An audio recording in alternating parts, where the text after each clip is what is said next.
For today's video ay magluluto tayo ng isa sa mga paborito kong pagkain kapag umuwi ako ng Pinas. At bago yan ay ganito ang aming buhay dito sa amin sa probinsya sa Quezon, tahimik, simple at laging sariwa ang hangin. At dito nga sa amin terrace sa taas ay kitang-kita din ang napakagandang tanawin na bundok Banahaw. Kakatapos nga lang bumagyo ng araw na yan at nang uminit naman ay meron nagbilad ng palay. At isa nga din sa pangunahing hanap buhay ng aming pamilya ay ang pagsasaka, kaya naman proud din ako na anak ng isang magsasaka o magbubukid.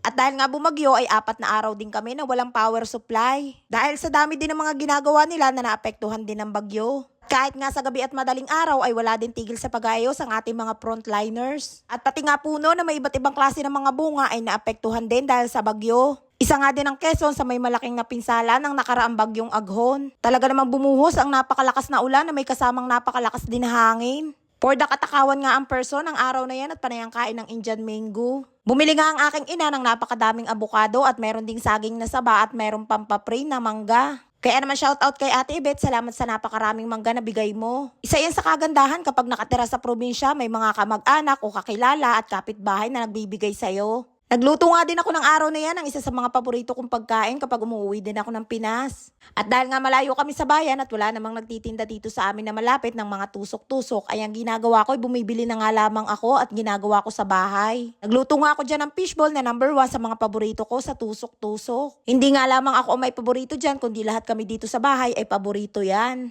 Napakadali nga lamang gawin at basta nga lang ipiprito at kahit sino ay kayang-kayang gawin. Ayan nga't luto na at ang paborito ko sa fishball ay yung medyo brown ng pagkaluto at medyo may lutong. At syempre kapag may tusok-tusok ay hindi pwedeng mawala ang masarap na sausawa na siyang mas lalong nagpapasarap. Ang sausawa na mas kilala sa tawag nila na manong sauce. Isinunod ko na nga din na lutuin dyan ang isa pa sa kilala na street food. Ang katandem lagi ng fishball walang iba kundi ang kikiyam. Hindi nga lamang pang merienda yan dahil yung iba ay ginagawa ding ulam sa kanin. At pwede nga din yung ilahok sa pansit. Kita nyo naman at napakadaling lutuin, prito lang ng prito at maya-maya ay luto na agad. Sunod naman nating lutuin ay yung chicken balls. Hindi nga lahat ng mga nagtitinda ay meron ding tinda na chicken balls. Dahil karamihan ay mga tinitinda lamang ay fishball at kikiyam. At dahil nga din sa kabibidyo ko ay muntik na nga ding masunog ang aking chicken balls.